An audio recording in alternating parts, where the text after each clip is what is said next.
Siapa yang menjaga diri daripada yang syubhat, maka sungguh selamatlah agamanya dan kehormatannya. Apa kata Nabi, perintah Nabi terhadap yang syubhat? Siapa saja yang menjaga diri, yang bertakwa, yang takut dengan syubhat, dia telah menyelamatkan agamanya dan telah menyelamatkan kehormatannya. Berarti sebaliknya, orang yang tidak takut dengan yang syubhat, dia tidak menyelamatkan agamanya dan tidak menyelamatkan kehormatannya. Artinya apa? Orang yang tidak takut dengan perkara-perkara yang syubhat, dia telah menghancurkan agama dan menghancurkan kehormatannya. Kehormatan tidak ada, agama rusak kalau tidak menjaga diri dari perkara-perkara yang syubhat. Dari harta ini kita ambil contoh harta dulu lah ya. Nah, sumber kita mencari harta itu bisa 3. Bisa dari yang halal, alhamdulillah. Bisa dari yang haram, na'udzubillah. Bisa juga dari yang syubhat, yang remang-remang. Kata Nabi, kalau yang remang-remang ini nggak banyak orang yang tahu. Kalau yang halal jelas, kita bekerja banting tulang ya, peras keringat dengan hasil jerih payah sendiri, dapat hasil itu halal. Ambil hak orang haram jelas. Ini ada perkara yang syubhat, yang remang-remang. Kita bilang ini halal, kayaknya enggak. Kita bilang haram pun kayaknya enggak. Inilah yang remang-remang. Salah satu contoh gini. Contoh ya, ada orang berangkat dari rumah ikut ke majelis taklim, misal. Jadi dalam perjalanan dia uangnya jatuh. Taruhlah uangnya 100.000 jatuh. Begitu dia sampai di tempat pengajian, dia lihat uangnya kok nggak ada lagi. Akhirnya dia baliklah melihat jalan yang dia lewati tadi. Sampai di satu persimpangan, dia lihat ada uang 100.000. Lalu diambil. Karena dia hilangnya juga, berapa hilangnya?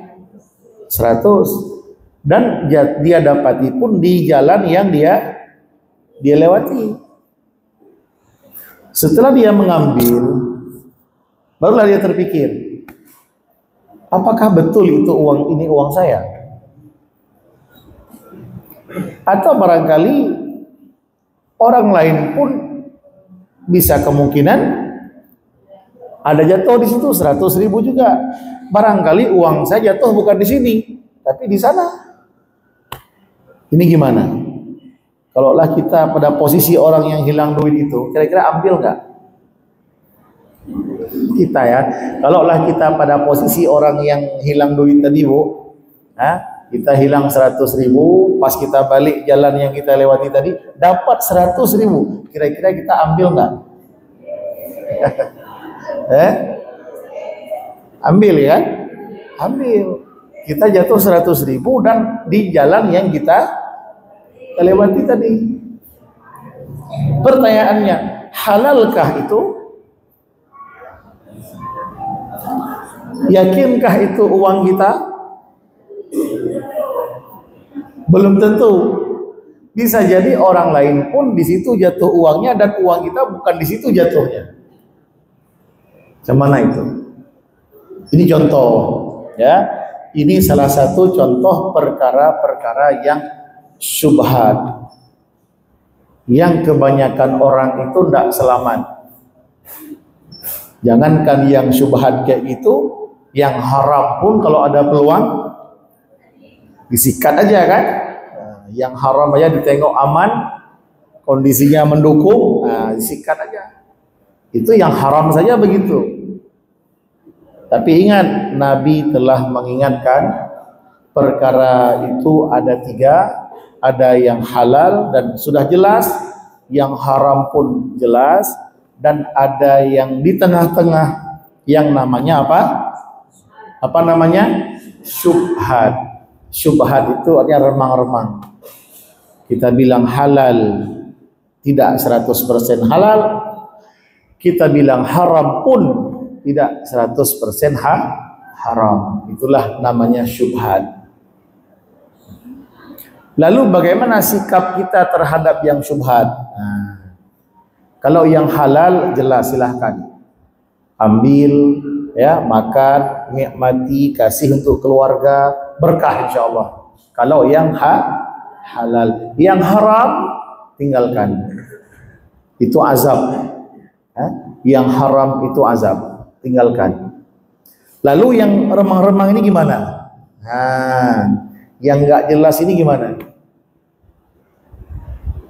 Ya? Nah, apa kata Nabi? Famanittaqa syubhati faqad istabra'a lidinihi wa 'irdihi. Siapa yang menjaga diri daripada yang syubhat, maka sungguh selamatlah agamanya dan kehormatannya. Saya ulangi. Apa kata Nabi, perintah Nabi terhadap yang syubhat? Siapa saja yang menjaga diri, yang bertakwa, yang takut dengan syubhat, dia telah menyelamatkan agamanya dan telah menyelamatkan kehormatannya. Berarti sebaliknya, orang yang tidak takut dengan yang syubhat, dia tidak menyelamatkan agamanya dan tidak menyelamatkan kehormatannya. Artinya apa? Orang yang tidak takut dengan perkara-perkara yang syubhat, dia telah menghancurkan agama dan menghancurkan kehormatannya. Kehormatan tidak ada, agama rusak kalau tidak menjaga diri dari perkara-perkara yang syubhat. Kesimpulannya apa? Kesimpulannya yang halal kita lakukan, yang haram kita tinggalkan, yang syubhat pun kita tinggalkan. Setuju? Nah, berarti kalau hilang uang 100.000, balik kita dapat uang di situ, ambil nggak? Masih jawabannya ada beberapa orang yang masih jawab ambil, ya. Padahal sudah dibilang tadi, orang yang takut dari hal-hal yang syubhat, dia telah menyelamatkan agama dan telah menyelamatkan kehormatan. Nah, itu hanya contoh, ya. Uang tadi itu hanya contoh, dan banyak kasus-kasus yang lain yang kita ragu, ya. Ragu di situ halal apa enggak itu?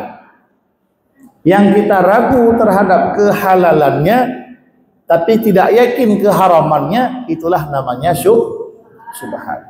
Ya, tentu yakin dan ragu kita tentu ada dalil, ya. Ada dalil, ada tanda yang menunjukkan ini halal, ini haram. Kalau sekarang kalau dari segi makanan kan sudah ada label, kan? Ada label halal, ya. Terlepas cara buat label itu kayak mana caranya, kita pun ya tidak mungkin kita periksa sampai ke situ.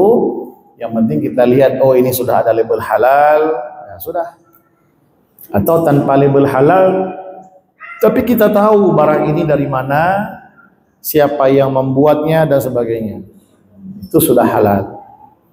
Jadi jangan semua barang yang kita lihat kita suka langsung kita makan dan sebagainya, nggak boleh. Lihat dulu statusnya, ini halal atau haram. Kalau enggak haram, belum tentu ini halal, barangkali masuk ke syubhat. Syubhat pun tinggalkan. Kalau terlanjur itu dimaafkan, ya. Terlanjur makan syubhat, nah, itu dimaafkan. Yang penting kita taubat.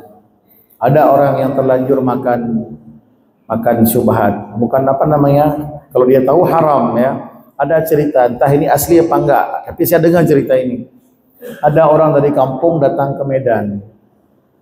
Pas jam makan siang, dia makan. Dia tengoklah warung. Ada di situ warung Bapak Yunus. Tulisannya BPK Yunus. Dia pikirlah, oh ini enak, ini kayaknya orang Islam. Karena namanya Yunus. Nah, kan tulisannya Bapak Yunus. Masuklah di situ ke Bapak Yunus. Makanlah dia, ya. Ini cerita saya dengar, entah betul ada atau enggak, ya. Tapi bisa jadi kejadian. Nah, setelah dia makan, ceritalah dia sama kawan. Dia makan di jalan 2 jalur itu, lintas Sumatera itu. Ada warung di situ katanya. Ya lumayanlah makanannya. Apa nama warungnya? Warung Bapak Yunus. Tahu dia. Warung Bapak Yunus. Orang kampung enggak tahu Bapak itu ya, tulisannya BPK. Bacaannya apa? Bapak kan di undangan kan gitu. Di undangan kepada yang terhormat Bapak kan BPK tulis biasa kan, BPK. Ada orang besar pula tulisannya. Saya pernah lihat tulisan besar tulisannya. BPK Yunus. Yunus kan nama Islam kan? Bahkan ada nabi namanya Nabi Yunus. Kan masuk akal kan? Nah, mungkin hal-hal seperti ini pemerintah harus hadir sebenarnya ini. Nah, untuk menyelamatkan orang-orang yang enggak tahu. Nah, karena ini kan bagi kita mungkin orang yang di Medan udah paham kalau tulisan BPK itu apa kan. Nah, tapi orang-orang kampung ya ditengok BPK dipikir Bapak Yunus. Nah, itu walaupun dia makan yang diharamkan, tapi karena dia tidak tahu, itu dimaafkan. Ya. Tapi besoknya balik lagi ke situ. Jangan karena enak kayaknya besok balik lagi pura-pura nggak tahu. Ya, itu bukan syubhat lagi namanya. Hadirin Bapak Ibu yang dirahmati Allah, perkara yang halal kita ambil, perkara yang haram kita tinggalkan, perkara yang syubhat pun kita harus tinggalkan. Kenapa? Karena Nabi melanjutkan dalam hadisnya, wa man waqa'a fi syubhat waqa'a fil haram. Orang yang terjatuh dalam syubhat, dia pasti akan terjatuh dalam haram. Orang yang bermain dalam daerah syubhat, dia akan bermain dalam daerah haram. Haram kan betul-betul jelas haram kan? Supaya tidak masuk dalam haram, hindari yang syubhat. Karena apabila kita sudah melakukan yang syubhat, nanti akan terjadi pada yang haram. Nabi melanjutkan karra'i yar'a haulal hima yusiku ayyarta'a fih.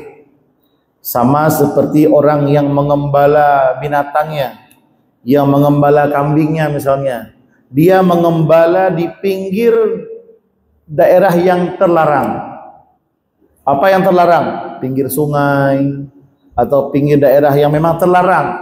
Di situ dia gembala binatangnya, itu kemungkinan besar binatang itu akan terjerumus dalam area yang dilarang. Nah, makanya menghindari yang haram dengan cara menghindari yang syubhat.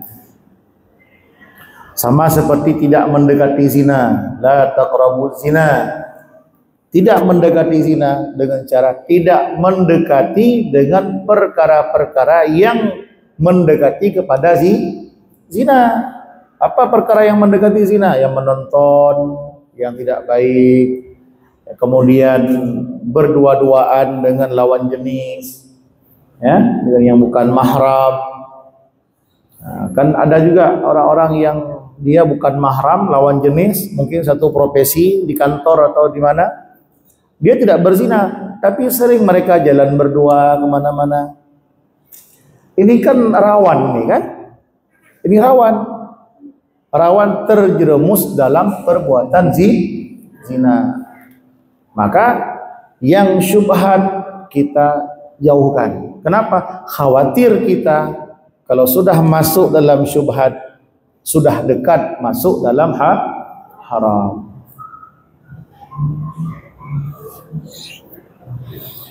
Karena kalau kita orang-orang biasa macam kita ini, Bu, makan yang syubhat sebanyak-banyak mungkin, itu tubuh kita nggak ada efek pengaruh apa-apa. Kenapa? Karena kita orang biasa. Tapi kalau orang-orang soleh, orang-orang yang memang ketakwaannya tinggi kepada Allah, itu kalau mereka makan syubhat, itu langsung ada reaksi dari tubuhnya. Salah satu contohnya pernah saya baca itu orang tua daripada ulama Suriah, orang tua daripada Sa'id Ramadan Al-Buti, orang tua daripada Syekh Ramadan Al-Buti, ulama besar di Suriah. Kemarin beliau syahid waktu beliau mengajar macam ini di bom. Nah, orang tuanya juga seorang ulama. Di orang tuanya ini waktu mau musafir ke satu daerah, itu beliau milih tempat beliau menginap, beliau pilih, nggak sembarangan tempat. Mana tempat temannya yang soleh. Karena biasanya kalau singgah di rumah kan dikasih makan. Jadi bagaimana ceritanya kalau kita singgah di rumah orang yang nggak soleh, nanti makannya dikasih tentu makanan yang nggak jelas. Maka ayah daripada ulama Suriah ini, ayah daripada Syekh Sa'id Ramadan Al-Buti, kalau beliau pergi musafir, itu nginapnya beliau seleksi rumahnya, selektif. Memilih mana rumah orang-orang yang soleh. Karena kalau rumah orang soleh, kemungkinan besar makanan di rumahnya itu pasti halal. Singgahlah beliau di rumah orang soleh yang kawannya ini. Jadi waktu yang punya rumah ini pulang dari pasar ke rumah, belanja-belanja lah, lewatlah di satu daerah persawahan yang sedang panen semangka cukup banyak. Panen semangka cukup banyak. Udah berserak-serak semangka itu, bukan hanya dalam tanah pemilik sawah itu, bahkan di jalan pun udah berserak. Jadi kalau kita bilang kayak mana ini udah macam nggak diambil lagi sama yang punya. Akhirnya diambil lah satu sama yang punya rumah ini. Diambil, dibawa pulang ke rumah. Sampai ke rumah ya dicincang-cincang lah, dipotong lah, ngasih untuk tamu. Kejadian itu siang hari, panas. Karena itu panas, maka ayah Syekh Ramadan Al-Buti makanlah buah semangka itu. Setelah beliau makan, kemudian beliau istirahat, tidur. Dalam tidur beliau itu bermimpi seolah-olah beliau itu sudah sangat sengsara, kena azab, seolah-olah beliau makan kotoran. Makan kotoran. Barusan tadi beliau makan apa? Buah semangka. Dalam mimpinya beliau melihat seolah-olah beliau sedang makan kotoran. Terbangun dari tidur, beliau panggil kawannya itu yang punya rumah. Saya mau tanya, ada nggak di sini makanan yang mohon maaf yang tidak halal? Diceritakanlah sama yang punya rumah. Ini halal semua, kecuali hanya semangka ini. Yang tadi saya pulang, ya saya ambil karena semua udah pada ngambil. Semua udah pada ngambil. Mungkin kayaknya yang punya udah ngizinin. Kayaknya udah berserak semua. Saya ambil juga satu lah. Kalau kita Bu lewat di kebun di sawah kayak gitu, ambil nggak? Udah berserak semua itu, kayaknya ini udah nggak sanggup lagi yang punya ngambil, udah diizinkan kayaknya udah diizinkan itu. Kita kira-kira Bu mau ambil nggak satu aja? Udah takut jawabnya. udah tahu hadis tadi, udah takut jawabnya. Itulah kalau orang yang soleh. Makan yang tidak halal langsung tubuhnya merespon. Orang udah soleh, makan yang tidak jelas langsung tubuhnya merespon. Langsung terasa ini lain. Tapi kita ini yang nggak soleh, jangankan yang syubhat kita makan, yang haram pun kita makan, tidak ada respon apa-apa sama tubuh kita ini. Kenapa? Karena udah kebal. Udah kebal dengan yang haram, dengan yang syubhat, na'udzubillah. Maka makan aja yang haram pun enak aja tidur kita. Tapi kalau orang soleh, pantang mereka makan yang tidak halal, langsung tubuhnya merespon. Maka kalau orang-orang soleh itu senang kalau makan di rumah orang yang makanannya itu halal. Seperti kisah Imam Syafi'i radhiyallahu an datang ke rumah Imam Ahmad, makannya itu lahap banyak. Kenapa? Karena beliau yakin makanan di rumah Imam Ahmad itu makanannya halal. Kenapa? Karena makanan yang halal itu jadi obat. Makanan yang halal dimakan itu jadi obat. Tapi kalau makanan yang enggak halal itu bisa jadi penyakit. Nah, maka kita yang banyak penyakit mungkin, tapi bukan pasti ya.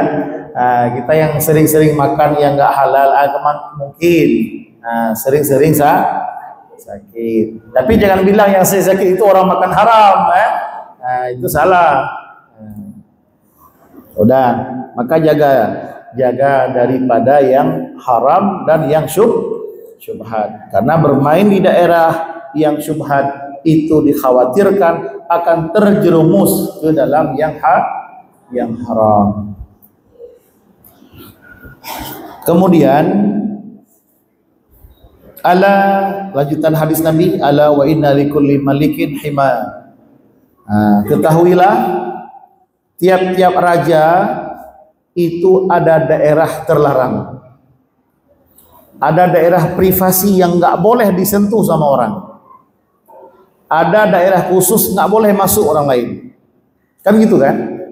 Jangankan raja, kita pun yang punya rumah ada daerah yang nggak boleh masuk orang lain kan?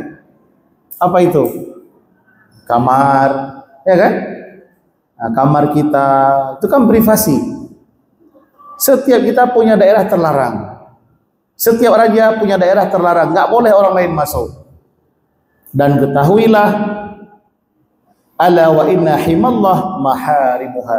Daerah yang Allah larang untuk hamba-hambanya adalah yang haram. Yang haram itu ada daerah yang Allah larang.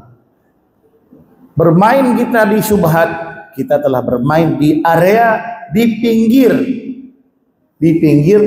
area yang Allah larang, yang kemungkinan besar akan terjerumus dalam haram.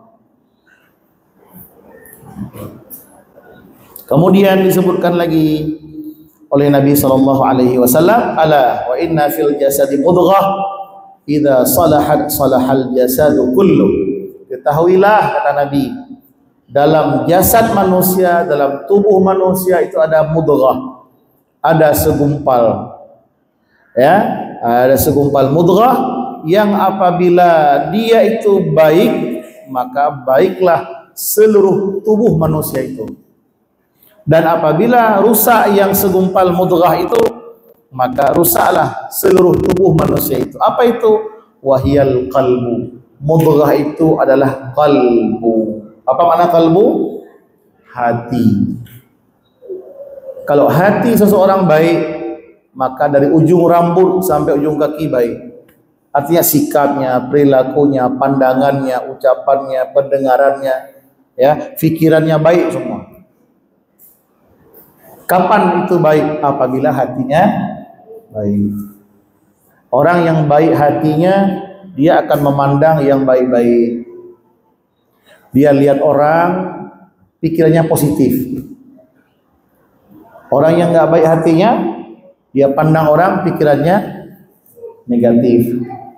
Ditengok tetangganya beli mobil, nah ini kayaknya hasil korupsi, ini kayaknya hasil nipu, ya kan? Dilihat tetangganya sudah ganti mobil, beli rumah, ada aja pikiran negatif sama dia. Kenapa pikiran negatif itu muncul? Karena hatinya tidak baik. Tapi kalau orang hatinya baik, maka yang terfikir di pikirannya adalah yang baik, yang baik-baik. Lihat tetangganya hidupnya sudah lebih baik, hidupnya sudah sejahtera, dia senang. Bukan susah. Kenapa dia senang? Karena hatinya baik. Nah, maka kita bisa mendeteksi diri kita masing-masing. Kita punya tetangga. Ada bu tetangga kan? Depan ada? Bukan jalan. tetangga, belakang tetangga, kiri kanan tetangga juga. Kalau yang rumahnya belantai, atas bawah juga ada tetangga. Ya kan? Rumahnya macam rumah-rumah flat itu kan, yang lantai 20, maka orang yang lantai 10 di atasnya ada tetangga, bawahnya juga ada tetangga. Kalau tetangga kita dapat nikmat, beli mobil, beli rumah, ya, anaknya berhasil, kita yang tahu itu, yang melihat itu, kira-kira kita senang apa enggak senang? Senang betul apa macam betul? Nah, kalau senang betul itu tanda hatinya baik. Tapi kalau senangnya macam betul, tahu macam betul kan? Tahu kan? Kalau macam betul itu, ya macam betul lah. Tapi tidak betul, tapi macam betul, mirip betul. Kelihatannya dia senyum-senyum, ucapannya dia senang.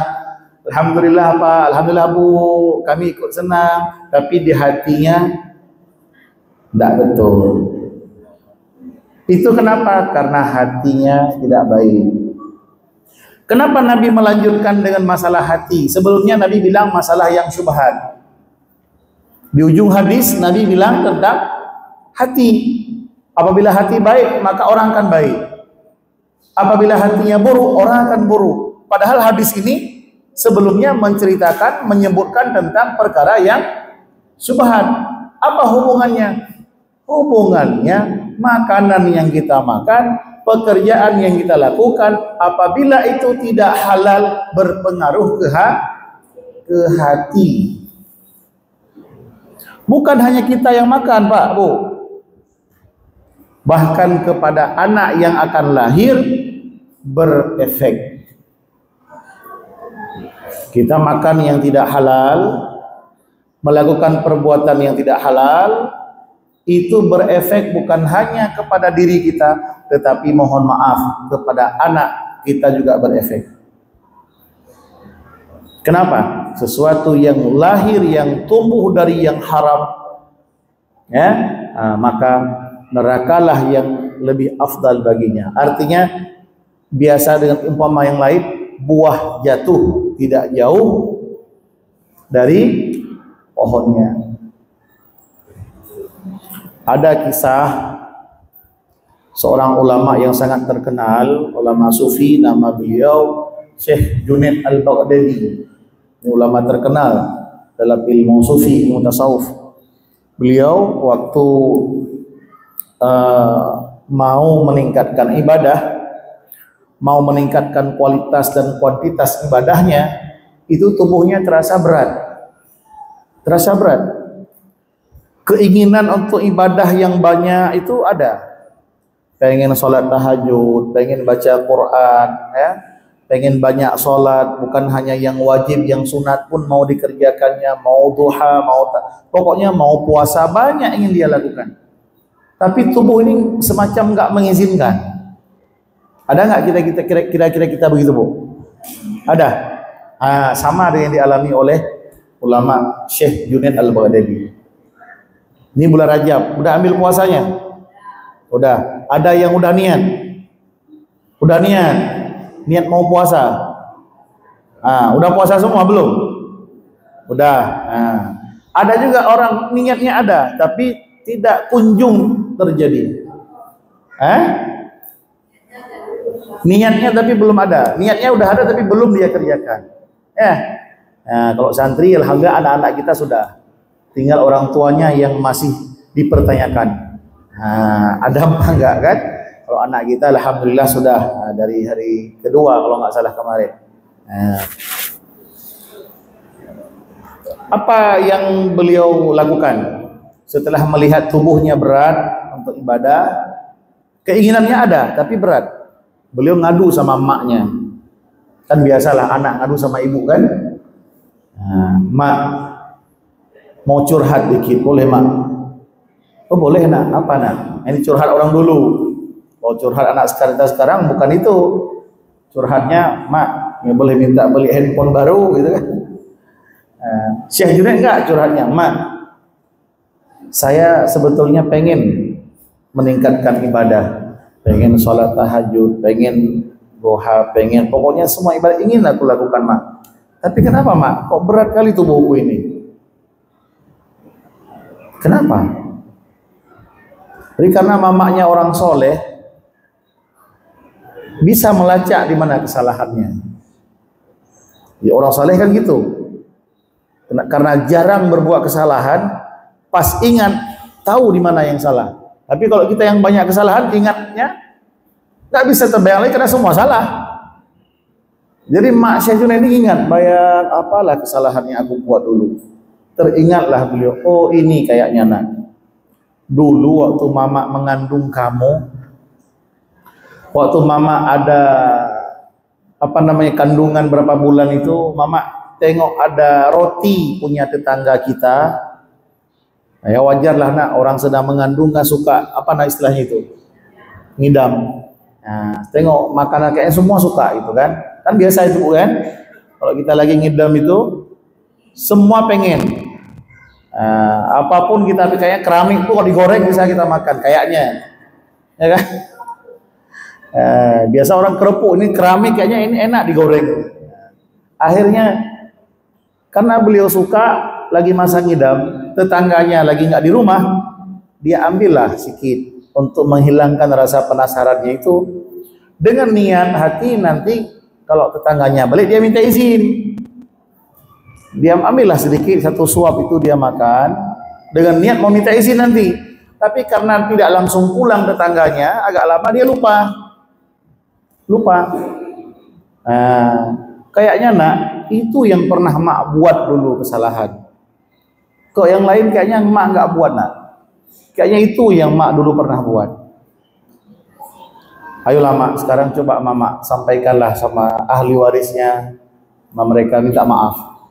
Akhirnya maknya memberanikan diri, menceritakan kejadian itu sama keluarga tetangganya dan minta dimaafkan. Ya setelah diminta maaf, ya namanya orang minta maaf, apalagi kesalahannya cuma itu kan, ya, langsunglah dimaafkan. Cuman itu kok, udah kami maafkan semua itu, nggak masalah, kami maafkan, kami sekeluarga udah sepakat maafkan itu semua, cuma sesuap roti kok. Setelah dilakukan itu, anaknya ini Syekh Junaid ini langsung ringan tubuhnya untuk melakukan berbagai macam ibadah, ringan semua. Dan sekarang nama beliau itu di mana-mana kitab disebutkan, Syekh Junaid Al-Baghdadi, ulama sufi terkenal. Dari kejadian ini cocoklah dengan hadis Nabi yang melarang kita agar berhati-hati dengan yang syubhat, karena pengaruhnya ke hati, dan bukan hanya hati orang yang makan, tapi juga akan berpengaruh kepada anak-anak kita. Maka inilah saya ingatkan kepada orang tua santri semua, Bapak Ibu mengirimkan jajan untuk anak-anak di sini, pastikan itu yang halal. Jangan kirim ke mereka yaitu yang selain yang halal, jangankan yang haram, yang syubhat pun, yang remang-remang jangan kirim. Jadi dibawa kemana Pak Ustaz?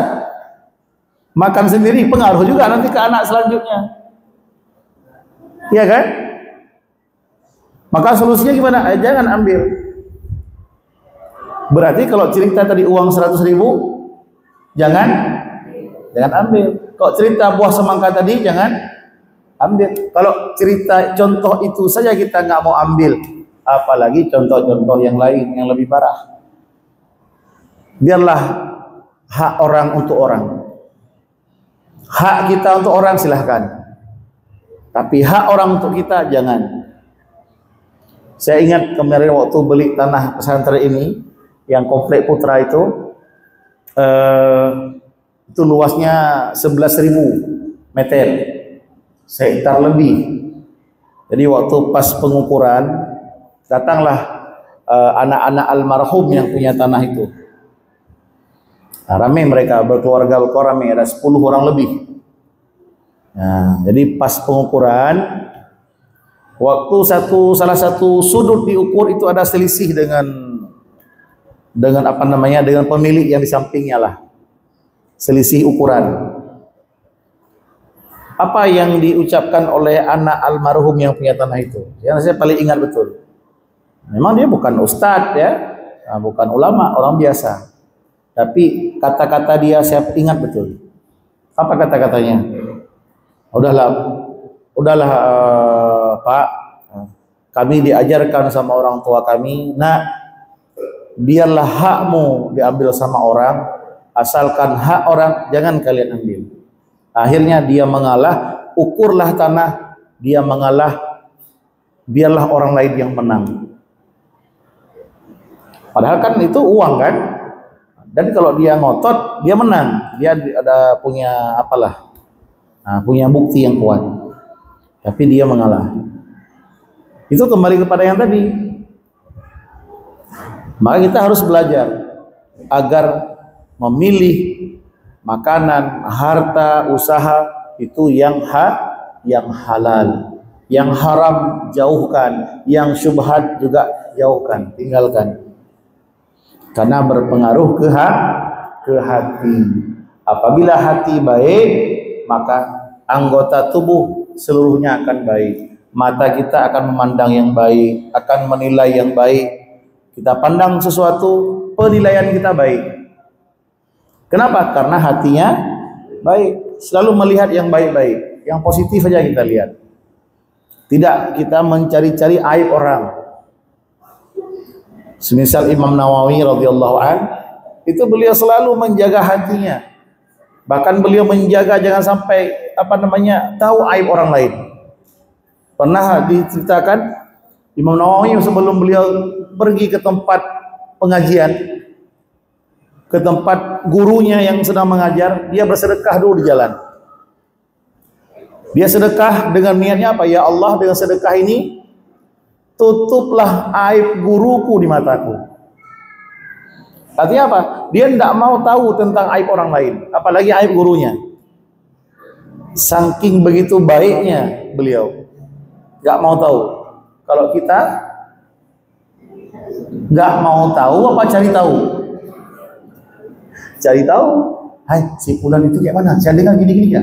Ceritakanlah. Nah, kalau kita ada orang ketahuan, ada isu-isu sudah macam-macam, kita koreksi habis-habisan. Pengen tahu aib dia. Berbeda sekali dengan orang-orang soleh. Kenapa kita pengen tahu aib orang? Ternyata bersumber dari hati yang tidak baik. Kenapa hati tidak baik? Berpengaruh dari makanan yang tidak halal. Ini penyebabnya, sumbernya itu.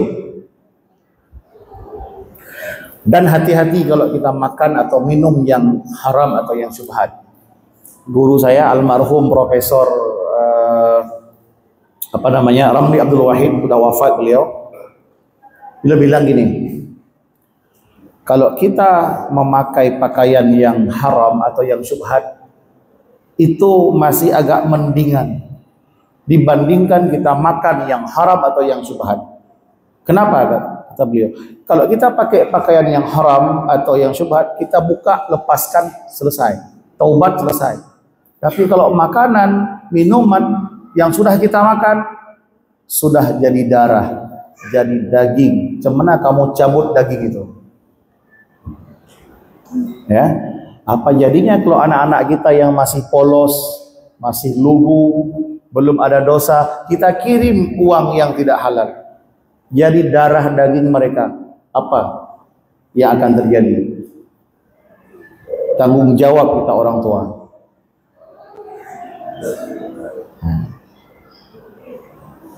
Ya, ini bahan peringatan untuk kita semua. Ya, semua kita, bukan untuk bapak ibu saya juga.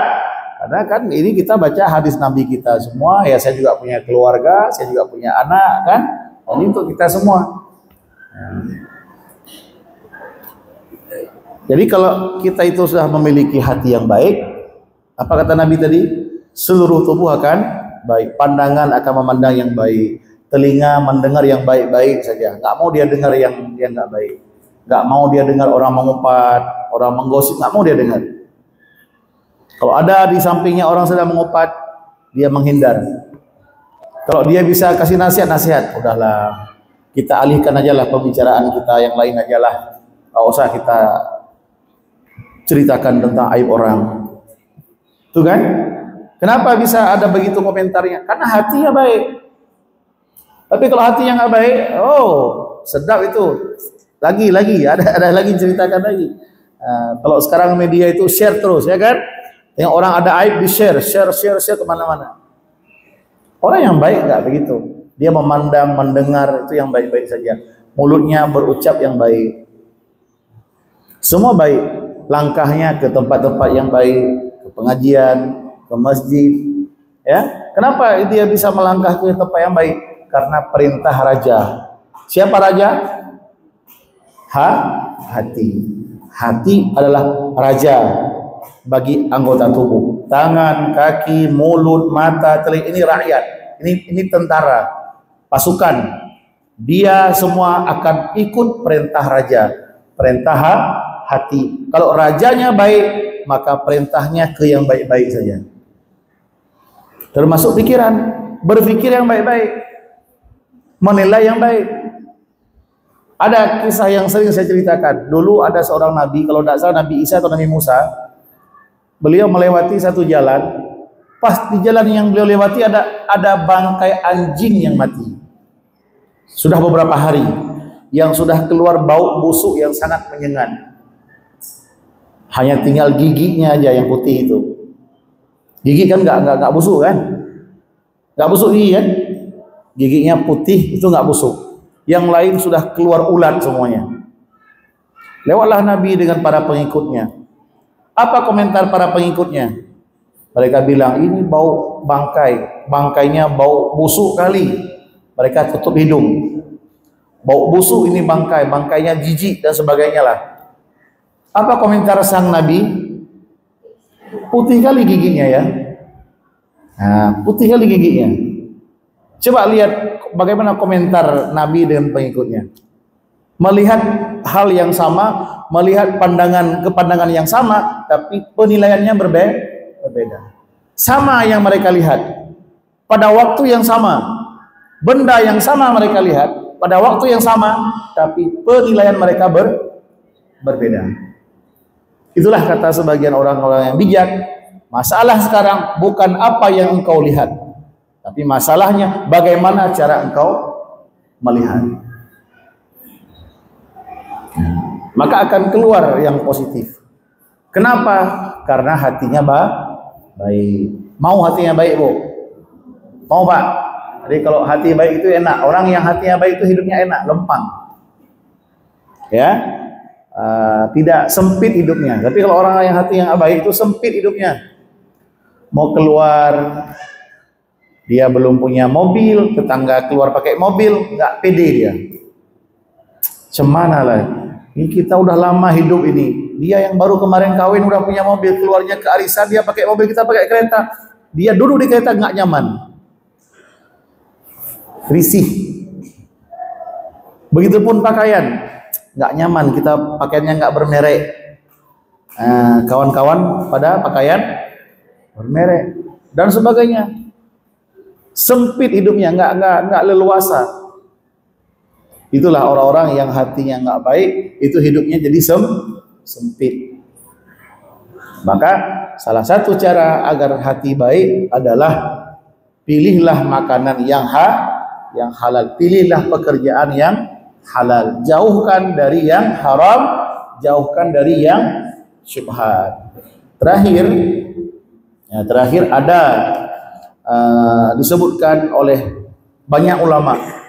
Zakaral ulama anna silahal qalbi fi tis'ah asya. Untuk baik hati itu ada 8 perkara. Nah, tadi mau kan baik hati kan? Mau.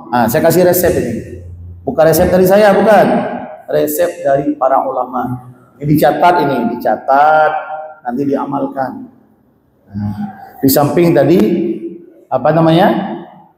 menjaga makanan, ada tambahan lagi. Kan hadis ini kan banyak, bukan hanya satu hadis kan. Pertama, untuk hati kita ini baik, hati kita ini lembut. Pertama, qiraatul Quran bitadabbur. baca Quran dengan tadabbur. Nah, baca pelan-pelan. Kalau bisa kita menghayati maknanya. Baca Quran entah satu hari, satu lembar.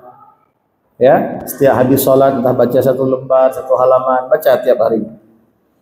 Karena baca Quran itu di samping berpahala, di samping dia menjadi penolong kita di hari kiamat, nanti di hari akhirat, dia dalam dunia bisa melembutkan hati.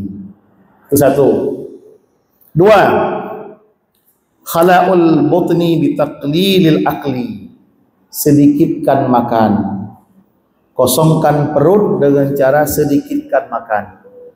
Kalau makan jangan banyak. Ukurannya saja, jangan sampai nggak bisa duduk lagi kita makan. Ya. Nah, ada diperintahkan kita untuk dibagi maidah ini dibagi tiga. Sepertiga untuk makanan, sepertiga untuk minuman, sepertiga untuk udara. Kosongkan untuk udara. Tanyalah sama mungkin yang orang kedokteran pasti tahu itu. Itu pasti sehat orang yang begitu. Perutnya itu sepertiga dibagi untuk makanan, sepertiga untuk minuman, sepertiga kosongkan untuk udara. Ini bisa melembutkan hati. Berarti orang yang banyak-banyak makan, hatinya keras. Maka jangan takut Bapak Ibu, anak-anak yuk di sini kurus. Kayak mana ini? Kok apa nggak dikasih makan anak aku ini? Mungkin dia ngamalkan nasihat ulama. Dia nggak mau makan banyak, takut hatinya keras. Datang orang tuanya udah ngelarang, kamu makan banyak. Ulama bilang makanya nggak usah banyak. Yang penting jangan sampai kelaparan. Kan gitu nasihatnya. Orang yang makannya sedikit, dia lebih sehat dan hatinya lebih lembut. Datang orang tua suruh makan banyak-banyak. Ada ibu yang suruh makan anaknya banyak-banyak di sini. Ada kan? Suruh makan biar biar gemuk, biar sehat. Sehat itu bukan pada makan banyak. Salah. Orang yang sehat itu ada makan tapi tidak banyak. Itu yang sehat. Maka jangan suruh makan banyak-banyak. Maka kenapa di sini diatur? Bukan kami pelit Bapak Ibu. Ini perlu saya jelaskan. Dia nggak buruk-buruk sangka sama pesantren. Kenapa makannya ditakar? Ya, itulah kita menjaga hati mereka. Kalau mereka dibiarkan makan semaunya, habis makan apa kita?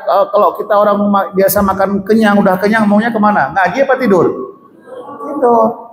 Akhirnya habis makan dia cari ranjang. Apa itu yang kita mau? Maka ditakar. Ada Pak Iwan yang bagi. Dulu Bapak Ibu sebelum kita bagi itu anak-anak, kita tengok waktu dia ngambil nasi ngeri kita tengok. Ditaruhnya, alasannya kenapa banyak kali? Makan berdua Pak. Makan berdua kami katanya. Padahal bukan, sendiri dia makan. Kalau begitulah dari kecil kebiasaan makan dia, pulang dia ke rumah tengok, songok kali dia makan. Mungkin bawa ke rumah saudara pun takut kita bawa. Iya kan? Ngeri kita bawa dia ke rumah saudara kita, dihabiskan semua menu nanti. Maka di sini yang diajarkan bukan hanya ilmu, termasuk cara makan, ya, ukuran makan diajarkan. Apalagi kita lihat dalam kitab ini, sedikit makan itu bisa membuat hati lembut, hati baik. Ya. Dan untuk kita juga makannya jangan sampai penuh semua maidah ini. Habis makan ukuran minum nggak muat lagi, nggak ada lagi tempat untuk minuman, apalagi udara. Ya. Biasakan makannya itu secukupnya saja. Berhenti sebelum kenyang. Kayak itu istilahnya kan, berhenti sebelum kenyang. Mulut masih pengen, masih mau. Perut masih menampung masih. Tapi kita stop. Itu yang baik. Bukan berhenti pas sudah seatnya udah penuh. Berhentilah, bukan itu. Seatnya masih ada, mulut masih mau, kita cut, kita stop. Itu yang baik. Itu yang kedua, kosongkan perut dengan tidak banyak makan, sedikitkan makan. Ketiga, qiyamul lail bil ibadah, bangun malam untuk ibadah. Bangun tengah malam untuk ibadah. Nah, kalau bisa sebelum subuh bangun untuk ibadah, sholat tahajud. Nah, itu biasakan. Nah, jadi bagaimana orang yang memang malamnya nggak tidur? Gak ada juga sekarang kan orang nggak tidur kan malam kan? Nah, ya bagus lagi lah, ibadah terus lah. Udah kita nggak tidur ibadah. Jangan tidur nggak, ibadah pun nggak, rugi dua kali. Ya, rugi nggak tidur, rugi nggak ibadah. Walaupun diganti tidurnya esok hari, disebutkan oleh para ulama, tidur siang tidak sama kualitasnya dengan tidur malam. Kita malam tidur 6 jam misalnya, kita tempatkan siang hari kita tidur 6 jam, nggak sama. Walaupun jumlah jamnya sama, tapi nggak sama. Kemudian yang keempat, tadarru' inda sahar. Nah, tadarru' kita khusyuk merendahkan diri di hadapan Allah di ketika sahur. Di ketika sahur sebelum subuh kita duduk di atas sajadah, kita bermunajat kepada Allah, kita akui dosa-dosa kita semua, ya. Nah, itu langkah untuk melembutkan hati. Yang kelima, mujalasatus salihin, duduk dengan orang-orang soleh. Nah, kalau perempuan dengan orang-orang solehah, cari orang-orang yang solehah. Bapak-bapak cari orang-orang soleh, bergaul dengan mereka. Kenapa? Bergaul dengan orang soleh itu melembutkan hati. Dengan kita lihat sikapnya, perilakunya, ucapannya, semua nasihat, kita akan baik.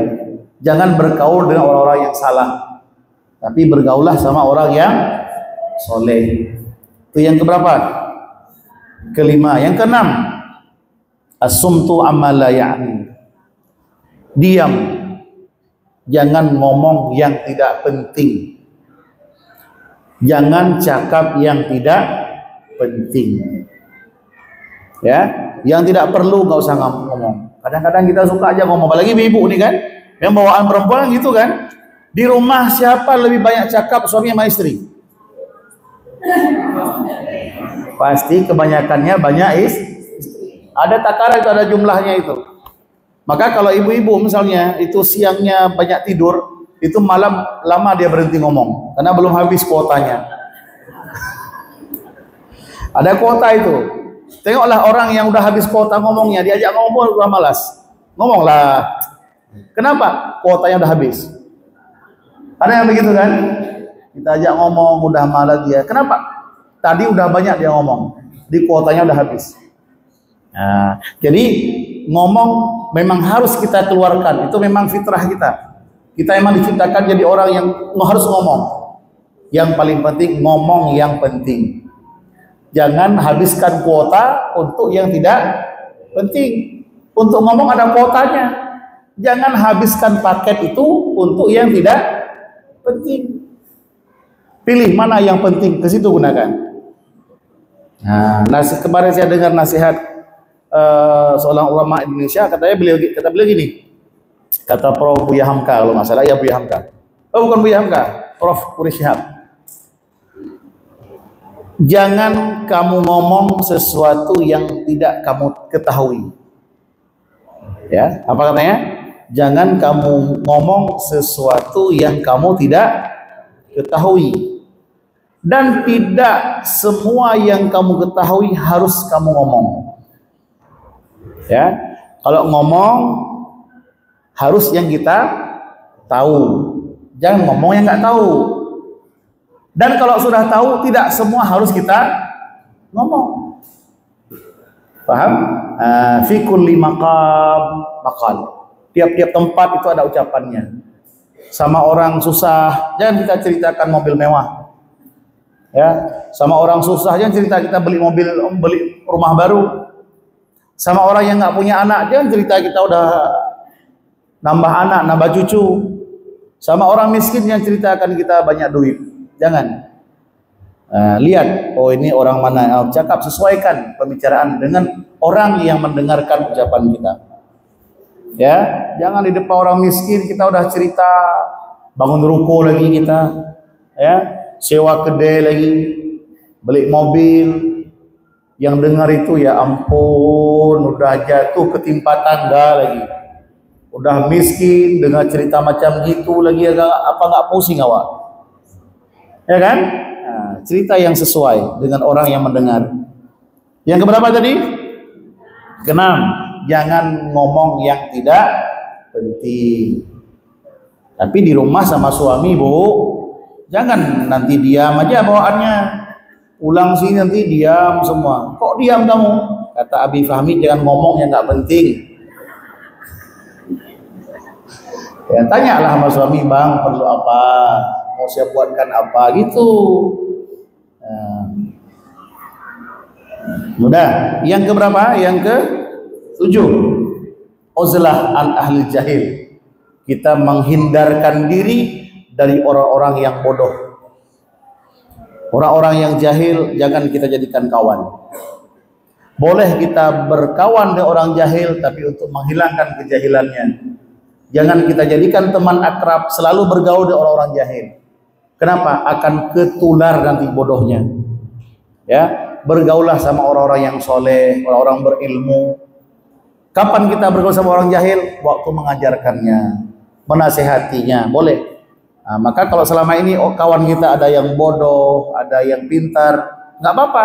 Tapi sering-seringlah sama orang yang pintar, yang soleh. Nah, kadang-kadang ada juga orang nggak mau dia berkawan sama orang pintar, takut dia nanti nampak bodoh. Ya kan? Dia pilih kawannya semua yang bodoh-bodoh, di bawah dia semua levelnya. Nggak mau dia berkawan sama orang yang di atas dia. Kenapa? Takut nanti posisi dia di bawah. Dia pilih kawan yang bodoh-bodoh semua, biar bisa diatur. Nah, akhirnya orang itu nggak pintar-pintar itu. Yang pintar apa? Membodoh-bodohin orang. Yang ke-8, tarkul khawdi finnas, ya, tinggal mencampuri urusan orang lain, ya, cari tahu aib orang, ya. Lihat apa kekurangan orang itu nggak usah. Lihat kekurangan diri sendiri aja udah cukup. Ya, kita banyak kurang, kita banyak dosa. Itu aja kita lihat. Sehari-hari kita ibadahnya belum meningkat, itu aja kita lihat. Kita perbaiki. Ngapain kita urus orang? Jangan kita lihat aib orang, lihatlah aib diri sendiri. Yang ke-9. Nah, yang ke-9, cara untuk memperbaiki hati adalah aklul halal wa huwa ra'suha, makan yang halal. Dan makan yang halal ini adalah yang paling utama daripada 9 macam tadi. Dari 9 macam tadi, cara yang paling utama untuk memperbaiki hati, makan yang halal. Jangan yang haram, jangan yang, saya ulangi, makan yang halal, jangan yang haram, jangan yang subhan, yang remang-remang. Pastikan yang 100% halal. Kalau ragu-ragu, tinggalkan. Ini kayaknya ini ayam nih yang kita beli ini ayamnya nih, kayak mana cara pemotongannya ini? Ini dijual ayam ini ayam mati apa yang dipotong ini? Ya. Ini waktu disembelih ini putus enggak ini apanya ini? Ragu kita ini kayaknya tengok penjualnya nggak meyakinkan ini. Lebih aman, tidak usah beli. Itu contoh yang lain, ya. Jangan pula kita bilang itu haram. Kita nggak bilang, nggak bisa pastikan itu haram. Kita nggak melihat, tapi kita ragu. Untuk diri kita yang ragu-ragu begitu, tinggalkan. Apalagi ada konsekuensi resiko kita makan berefek kepada kita dan kepada keturunan kita. Nah, baiklah Bapak Ibu, inilah hadis yang ke-9 yang sudah kita bacakan tadi. Ya, mudah-mudahan kita bisa ingat dan bisa kita amalkan, dan mudah-mudahan keluarga kita bisa terhindar dari yang haram dan dari yang syubhat. Nah, demikianlah pengajian kita pada hari ini. Insyaallah kita bertemu kembali bulan depan di awal bulan, insyaallah di tempat yang sama. Untuk hari ini saya ucapkan ribuan terima kasih. Mohon maaf atas segala kekurangan. Assalamualaikum warahmatullahi wabarakatuh. Sallallahu wa sallam على النبي سيدنا